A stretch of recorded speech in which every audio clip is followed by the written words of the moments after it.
এরকম হয় না, তার গায়ের জোর বেশি, আপনাকে এমনি মারলো, আপনি প্রতিশোধ না নিয়ে আপনি তাকে সালাম দিলেন।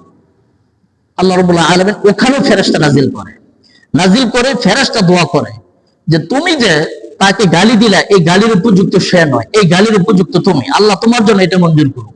আর তুমি যে তারে সালাম দিলা, অর্থাৎ শান্তির দোয়া করলা, এই শান্তির উপযুক্ত তো সে না, সে যে কাজ করছে এটা শান্তির উপযুক্ত তো না, তো সে না, বরং তুমি, আল্লাহ তাআলা এই শান্তি তোমার উপর বর্ষণ করুন। এই যে ফেরেশতা দোয়াটা করলো, এই দোয়ার সাথে সাথে এই দোয়ার আমল অনুযায়ী, দোয়া অনুযায়ী আল্লাহ রাব্বুল আলামিন যে মানুষটা গালি দিছে না, এর কপালে এই গালিটা লিপিবদ্ধ হয়ে গেছে, এর মানুষের গালি খাবে, এর দ্বারা এমন কিছু কর্মকাণ্ড হবে যে এর মানুষ এই গালিগুলো দিবে, আর আপনি শান্তি পাবেন। তবে এইখানে সবাই গালি দিলে, সবাই জুলুম করলেই খালি আপনি সালাম দিয়ে আইসা পড়বেন, এটাও ঠিক না। কারণ কি, সূরাতুশ শুরার মধ্যে আল্লাহ রাব্বুল আলামিন বলছেন যে কেউ যদি জুলুম করে, তা অন্যায় করলে সেই অন্যায়ের প্রতিবাদ করতে হবে।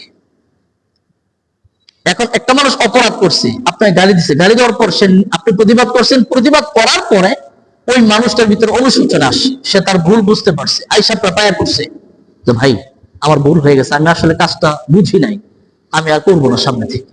এই যে যে ক্ষমা চাইছে, সংশোধন হতে চায়, এই মানুষটার ব্যাপারে অনুমতি আল্লাহ তাআলা বিধান হলো তারে ক্ষমা করে দাও, তাকে ফিরে আসার সুযোগ দাও।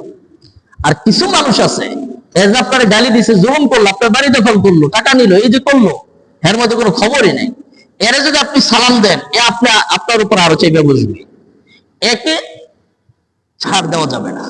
সম্মিলিত ভাবে এর বিরুদ্ধে দেশের যে আইন আছে, এই আইনগত বিধান তার বিরুদ্ধে প্রয়োগ করতে হবে। অর্থাৎ তাকে যে শাসন করতে পারে, তার অভিভাবক হতে পারে, তার দলের নেতারা হতে পারে, অথবা প্রশাসনের লোকজন হতে পারে, এইভাবে তাকে শায়েস্তা করতে হবে, তার বিরুদ্ধে আইনের ব্যবস্থা নিতে হবে।